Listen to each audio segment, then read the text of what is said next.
To artists and art lovers, he was both a gifted innovator and a publicity hound. From the 1920s onward, he pioneered the idea of art as public performance. The story of an extraordinary personality.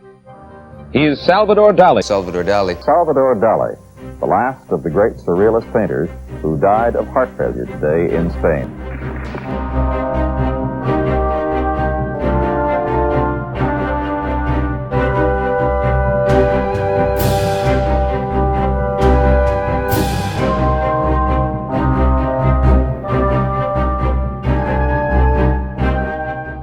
Mr. Dali, you've done some very mysterious things, and I don't know if you like to be asked what they mean, but there was an incident once where you appeared for a lecture in Paris at the Sorbonne, and you arrived in a Rolls Royce filled with cauliflowers. Yes, because cauliflower, I believe. Cauliflower. In December of 1955, Salvador Dali bought a Rolls Royce Phantom II from one of his friends and proceeded to fill it up with 500 kilograms of cauliflower. He then drove the vehicle all the way from his home in Spain to Sorbonne University in Paris, where he was scheduled to hold a lecture for a reported 2,000 listeners. The lecture, entitled Phenomenological Aspects of the Paranoid Critical Method, was less of a traditional lecture, however, and more so an incomprehensible rant only Dali himself seemingly understood the meaning of. The whole thing was apparently so bizarre that Time magazine, who reported on the affair, described it as Dali unburdening himself of some gibberish. But what did Dali actually have to say? Whilst most of this speech has unfortunately been lost to time, there's one interesting surviving quote from the whole spectacle. Everything departs from the rhinoceros horn. Everything departs from Jan Vermeer's the lace maker. Everything ends up in the cauliflower. Right, so what are we to make of this? To even begin to understand, we first have to go back in time and take a look at the man himself.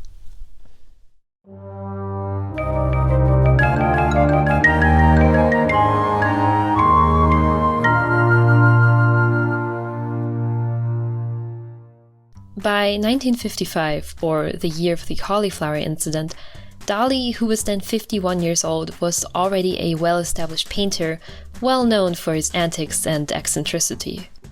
For example, earlier in 1936, Dali had come to the London International Surrealist Exhibition donning a deep-sea diving suit and helmet. He also carried a billiard cue and was reportedly accompanied by 2 Russian wolfhounds.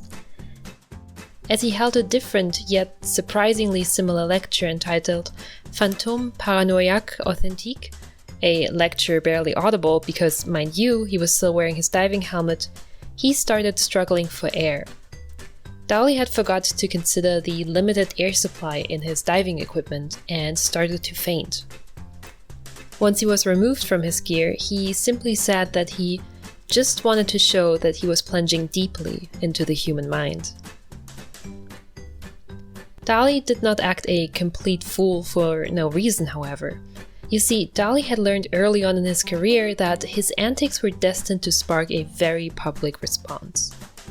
The more outrageous his performances were, the more the newspapers were writing about him, and the more articles were published, the more contracts came Dali's way. You would think the strategy would backfire and do him more harm than any good, but the entertainment Dali delivered actually made him some very famous friends.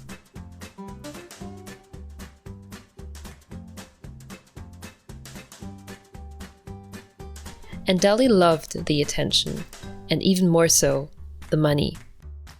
His contemporary, the poet André Breton, actually gave him the nickname of Avida Dollars, or loosely translated, eager for cash.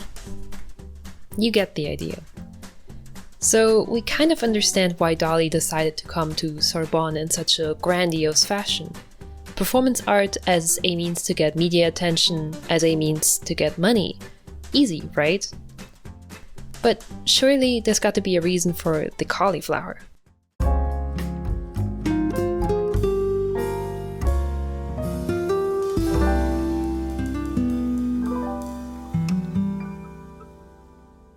As you may have guessed, his performances were not solely an act. Dali had some genuine conviction when it came to the substance of his rants.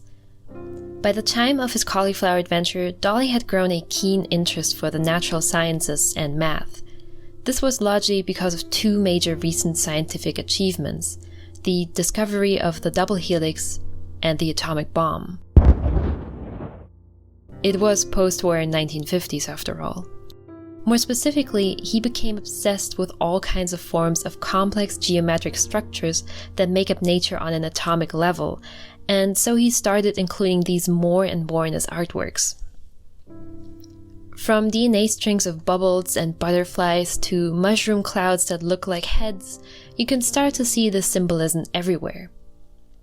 But one of his most beloved shapes was that of the logarithmic curve, or, as most of you may know it, the golden ratio.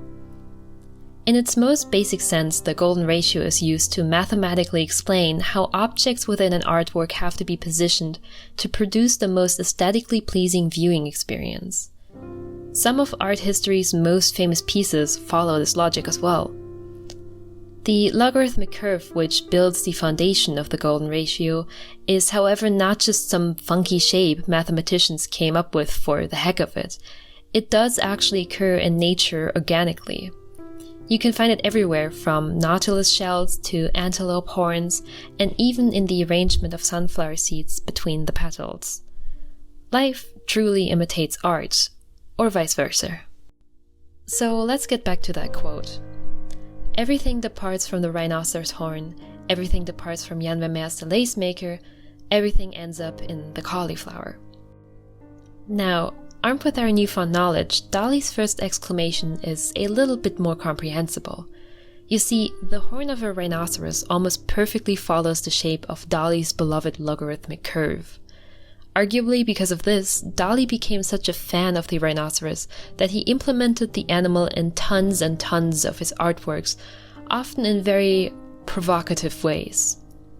Dali's love for the totally not-so-phallic-shaped horn even extended into wanting to create a sculpture that depicts himself merging with a rhinoceros. I'm not making this up, this is what he actually said. I want my statue to be a cosmic rhinoceros, and his behind should contain not the usual granulations, but a sunflower divided in two with a small cauliflower inside. You know what? I'm kind of glad humanity was spared of that sight. Okay, rhinoceros obsession check, but what about the next part of the whole quote?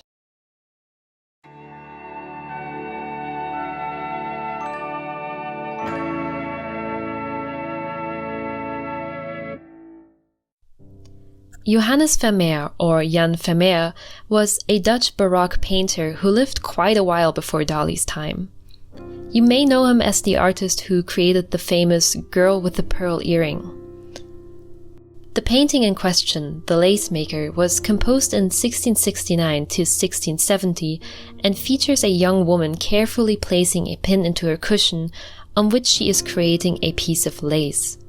Though initially inconspicuous, the painting is famous for having used techniques that seem odd for the era of the piece. You see, upon closer look, the girl seems sort of blurry. This is especially well observed in the strands of her hair and her general face. However, the cushions in the forefront are crisp and sharp. Surprisingly, this is not due to damage accumulated over the years. The painting has deliberate depth of field. The only reasonable explanation for this is that Vermeer worked with an early camera obscura to create the effect. To those unfamiliar with the term, a camera obscura is essentially a darkened room or box that has a small hole in one side in which a lens can be placed. Through the small lens, light on the outside of the box is filtered in such a way that an upside-down image of the scene in front of the lens is produced in the back of the box. In the 17th century, when Vermeer was active, artists often used the camera obscura to help them plan out their painting. But while most painters ignored the depth of field effect created by the camera obscura, Vermeer seems to have deliberately included it in The Lace Maker. What this means is that Vermeer was one of the first instances of a Western artist specifically recreating a perceived abstraction of reality in his works as opposed to the traditional renditions of reality seen in the contemporaries of his period. Or in easier terms, he chose to paint an image of reality, not reality itself. I can only assume that this is why Dali was so obsessed with the lace maker. Dali also must have recognized that what Vermeer had achieved here was essentially the beginning of an art style that would eventually develop into surrealism.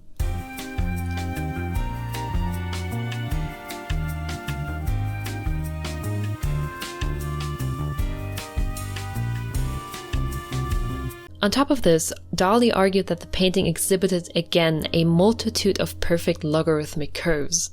He actually went to the Louvre himself to closely examine the painting and its ratios so he could recreate the lace maker in his own style, a sign of great respect for Vermeer. This brings us to our final part. Everything ends in the cauliflower.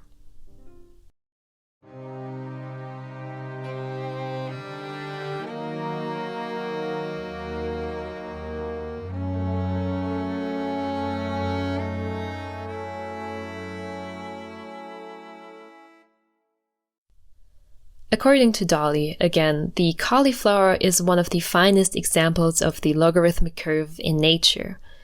This is exemplified in its stem bending gracefully into the curve of the plant.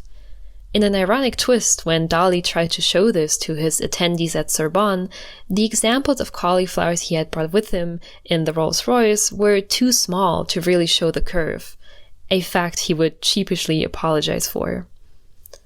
But why does everything end in the cauliflower? It is hard to believe that a simple cauliflower, of all things, should be the universe's literal or metaphorical doom, according to Dali, after all. For this, let us go back in the video a little bit. Remember this painting I showed you earlier? This is Dali's 3 Sphinxes of Bikini, painted by him in 1947. The painting features a deserted landscape save for 3 erupting objects placed in the background, center, and forefront of the image. Upon closer look, these objects reveal themselves to be a head, a tree, and a mushroom cloud erupting in the distance. Dali created the 3 Sphinxes of Bikini in response to a number of nuclear tests conducted by the American military in the Micronesian atoll, or more specifically, Bikini. The nuclear tests forced roughly 200 indigenous inhabitants to resettle for 2 decades, only to be brought back to a devastated and highly radioactive home that proved nothing but dangerous for the population. It has been argued that the head, tree, and mushroom cloud respectively symbolize humanity, nature, and destruction. A fitting yet grim metaphor for the painting's historic context.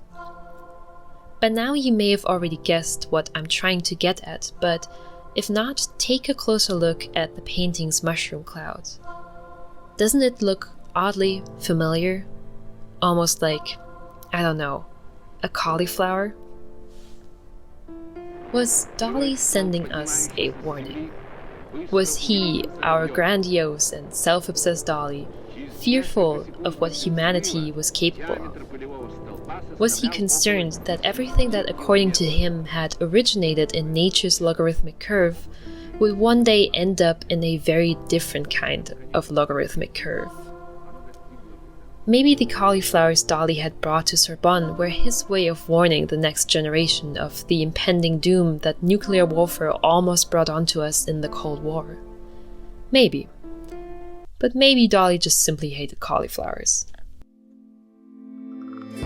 But there was an incident once where you appeared for a lecture in Paris at the Sorbonne, and you arrived in a Rolls Royce filled with cauliflowers. Yes, because cauliflower, I believe. Cauliflower represents exactly the same morphological problem of one horn of rhinoceros. Can you look careful one cauliflower? There's plenty of the same pattern of sunflower. And you know Leonardo da Vinci? The cauliflower is the same pattern as the sunflower. Exactly, the same pattern is crossing logarithmic spirals. If you've made it this far, thank you so much for watching. I still don't have any social media for you to follow, but I invite you to work the algorithm in my favor by liking the video and subscribing to the channel. Only if you want to do that, of course. I'm also working on a website for my own art, so maybe that is up by this point, and if so, there will be a link in the description. Anyways, thank you again, and I'll see you soon, hopefully. Bye.